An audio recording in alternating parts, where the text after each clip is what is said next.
BPKH akan mendapatkan sebesar itu? Mungkin. Kalau dia masuk di investasi langsung. Selain investasi langsung, dia harus masuk di ekosistem keuangan haji.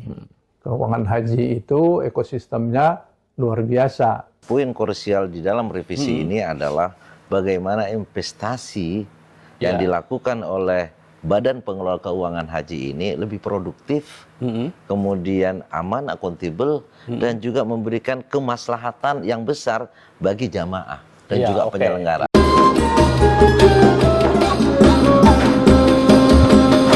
Assalamualaikum warahmatullahi wabarakatuh. Waalaikumsalam warahmatullahi wabarakatuh.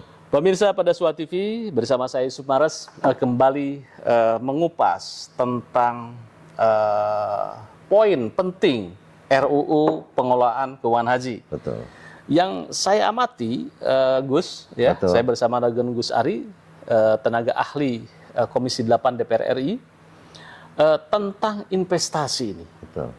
Klausa tentang investasi ini menjadi pembahasan yang sangat urgent. Betul. Ini pantauan saya. Betul. Salah satunya dilontarkan juga oleh Ketua Komisi 8 DPR RI, Betul. yaitu Pak Haji Marwanda Sobang. Betul. Nah, coba kita dengarkan statementnya. Ideal jamaah ini membayar kewajibannya sendiri. Itulah yang disebutkan istitoah. Katakan contoh 90 juta ongkos haji. Tanggung sendiri. Itu ditanggung sendiri. Tapi profil jamaah Indonesia itu kan banyak yang juga yang miskin. Banyak yang bahkan memaksakan untuk bisa haji kan. Bahkan ada yang kuli panggul, ada tukang becak dan lain-lain.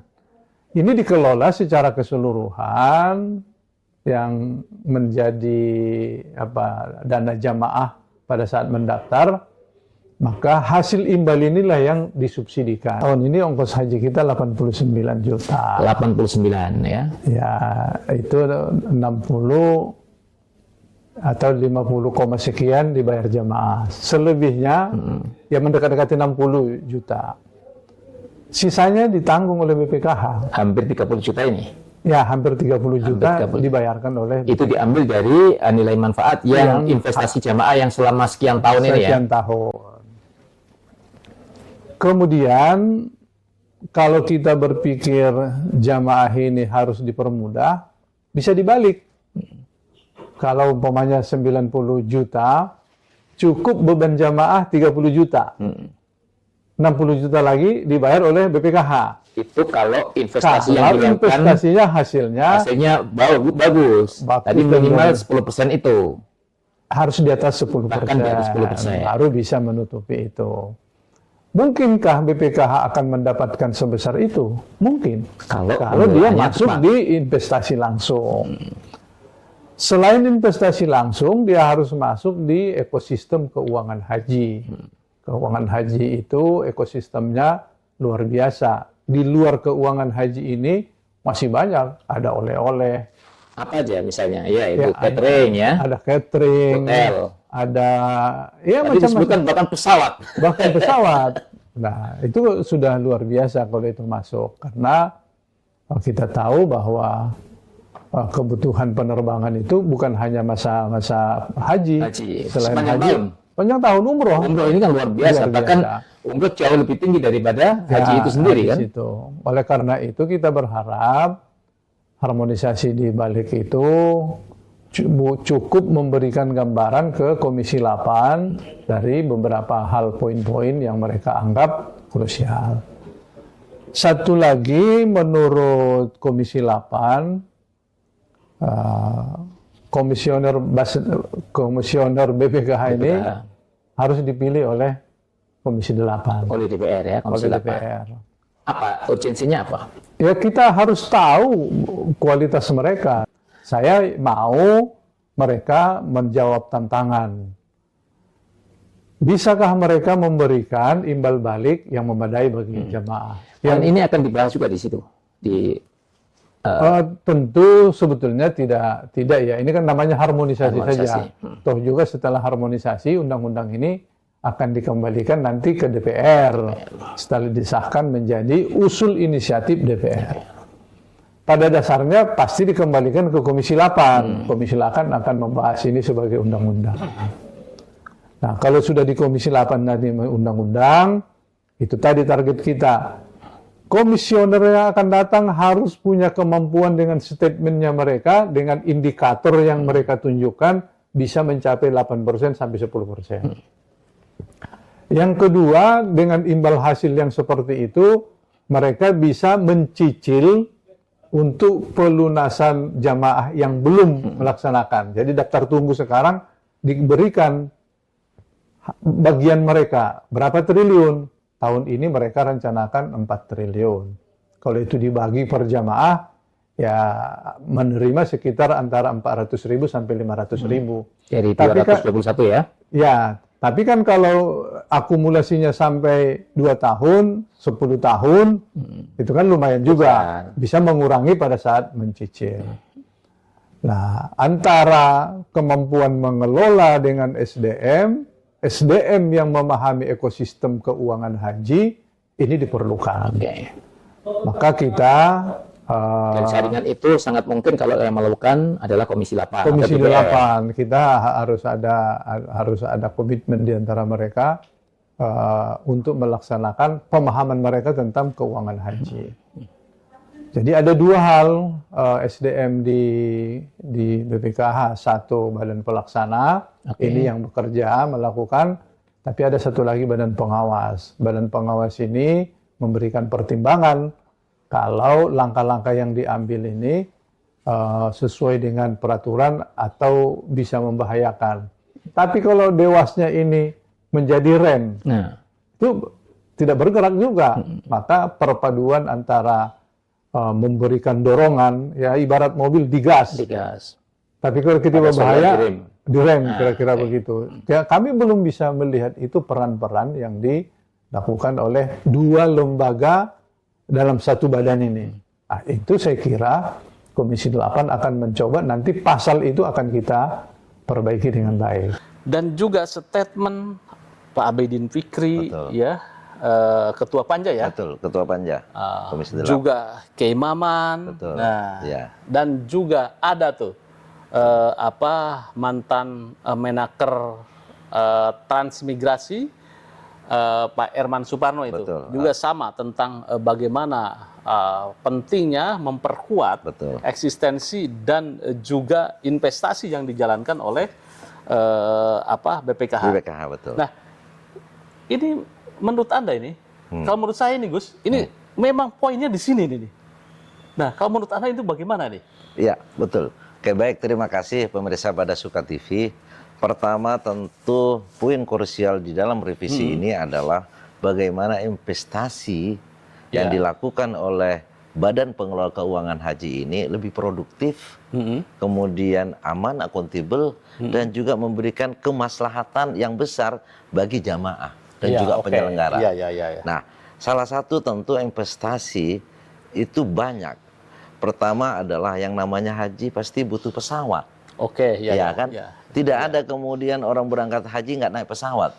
Sekarang ada pesawat. Maka bagaimana kemudian jangka menengah, bagaimana kemudian karena haji ini setiap tahun, begitu juga umroh.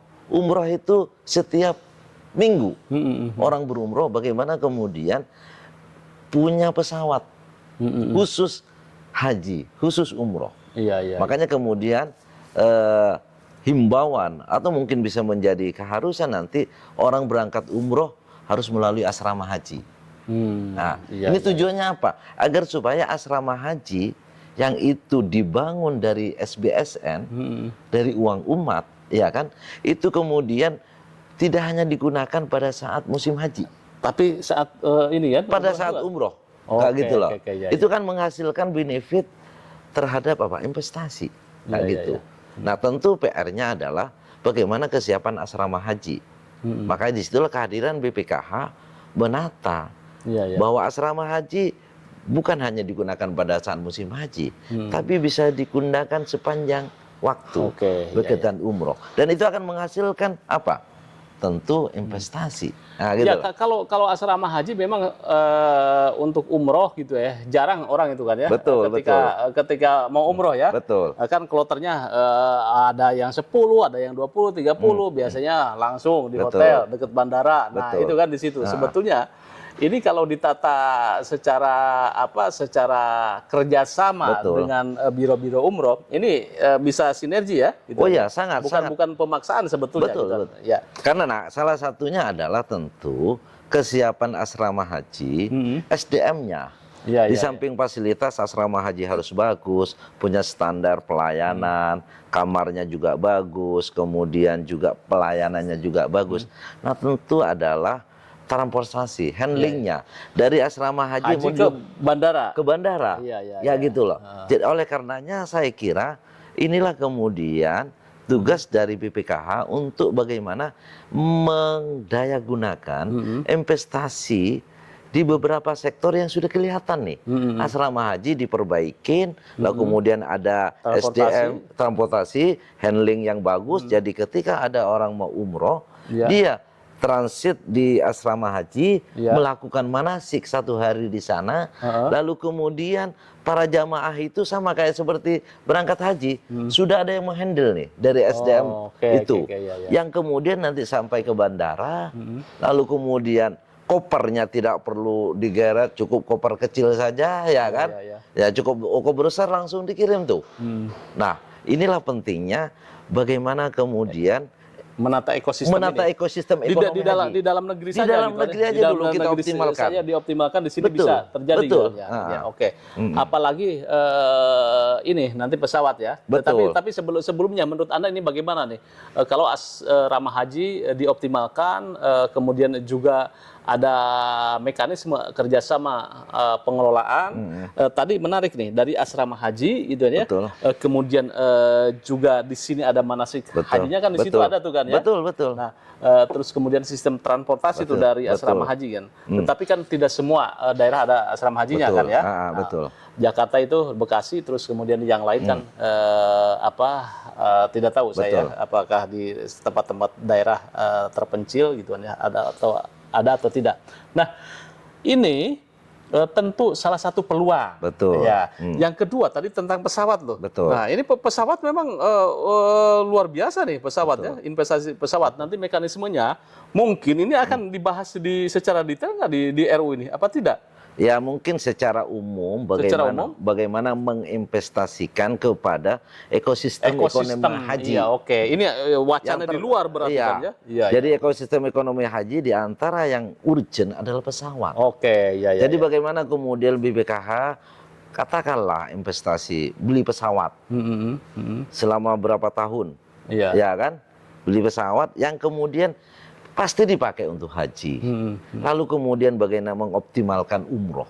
Umroh kita itu 1 tahun itu hampir 2 juta. Iya. Kayak gitu. Nah karena itu bagaimana kemudian ekosistem ekonomi ini betul-betul dimanfaatkan. Nah yang ketiga adalah bagaimana kemudian membangun sebuah budaya yang namanya pameran haji. Oke. Jadi edukasi haji itu menjadi penting. Betul. Nah, jadi misal di setiap provinsi melakukan yang namanya kalau di Saudi mengatakan muktamar haji, maka di kita bisa katakan adalah pameran haji. Iya. Di situ terkait dengan bagaimana kemudian tentang suasana pengurusan haji, pendaftaran haji, pendaftaran umroh. Nah, disinilah maka kemudian manfaatnya ekosistem ekonomi itu. Dan itu bisa melibatkan UMKM, gitu loh. Bagaimana kemudian ciri khas masing-masing daerah, ya kan? Umroh pakai katalah baju adat daerah masing-masing, ya kan? Iya. Nah, itu kan menarik sekali. Oke, iya.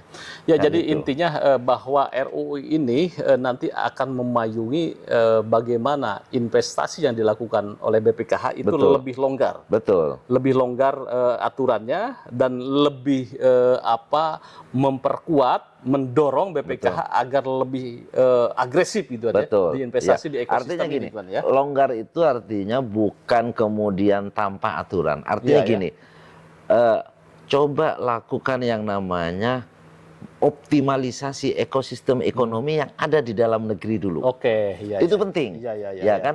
Jangan kemudian hanya investasinya ke suku, deposito. Ya, mudah sekali gitu. Tapi bagaimana kemudian optimalisasi tadi itu? Asrama haji, bagaimana kemudian orang umroh. Kalau orang umroh sekarang kenapa mereka kemudian pakai hotel? Padahal hotel nggak punya tempat untuk manasik. Iya, Akhirnya orang umroh itu manasiknya di bandara. Iya, iya. iya. Mau berangkat umroh, nunggu Ada katakanlah beberapa ya? 3-4 jam, lalu Ada yang- dilakukan manasik. Ada begitu. Ada Nah, begitu. Iya, iya. kalau seandainya kita optimalkan asrama haji 1 hari sebelum berangkat umroh, nginap dulu di asrama haji, Iya, iya. lalu kan kemudian lakukan manasik, Wah, insya Allah akan itu. umrohnya Makbul, makbul, iya, iya, ya iya, kan? Nanti ketika mereka akan berhaji menjadi haji mabrur. Iya. Saya kira ini penting Oke, lah seperti iya, iya. itu. Nah, yang keempat tentu adalah kita ini kan makannya berbeda dengan di Saudi, ya kan? Nah, bagaimana kemudian bumbu Nusantara ini, ya kan? Itu kemudian ada sistem yang kemudian bisa dikontrol dengan BPKH ini menjadi bagian main bisnis ekosistem ekonomi, Oke, gitu. Jadi ada sistem ini kan? Iya, Ya. seperti itu. Masalah bumbu aja lah. Iya, Masalah bumbu. ya, ya, ya. Karena kita kan selama ini ngambilnya dari negara tetangga, Thailand, Vietnam, ya kan? Padahal kita ini kan negara yang penuh dengan yang tadi itu Rempah ya? rempah-rempah dan sebagainya. Kenapa kita tidak lakukan itu kerjasama? Jadi Bu, haji juga bisa rasa Nusantara, begitu juga orang umroh. Iya, iya. Nah, iya. kenapa? Karena makanan ini akan mendukung juga kalau nyaman itu kan ibadah kita kan menjadi enak Oke, kan. iya, Nah, iya. insya Allah akan mendapatkan Iya. umrah yang makbul Iya. seperti itu, haji yang mabrur seperti itu. Oke, baik pemirsa, bahwa RUU pengelolaan keuangan haji masih bergulir. Salah satunya penguatan ekosistem Ekonomi bisnis haji, ya. ekonomi haji. Betul. Sehingga peran dari BPKH menangkap peluang-peluang ini bisa ada payung hukumnya. Betul. Ya, gitu ya, dan bisa lebih cuan lah Betul, istilahnya betul. kan. Tetapi syaratnya tetap Harus sesuai dengan dan syariat. syariat. Kayak gitu. Ini memang menjadi sebuah tantangan sekaligus opportunity. Opportunity, betul. Ya, opportunity bagi BPKH Betul. pengelola ini. Sebagai pengelola keuangan haji. Ya, bagaimana menurut Anda? Setuju jika BPKH memang didorong menjadi sebuah lembaga pengelola keuangan haji yang lebih agresif di dalam investasi, tetapi tetap selamat dunia akhirat? Betul. Atau seperti apa komentarnya? Terima kasih Gus Ari. Oke, terima kasih. Terima kasih pemirsa semuanya. Jangan lupa like, share, subscribe pada Suha TV. Wassalamualaikum warahmatullahi wabarakatuh.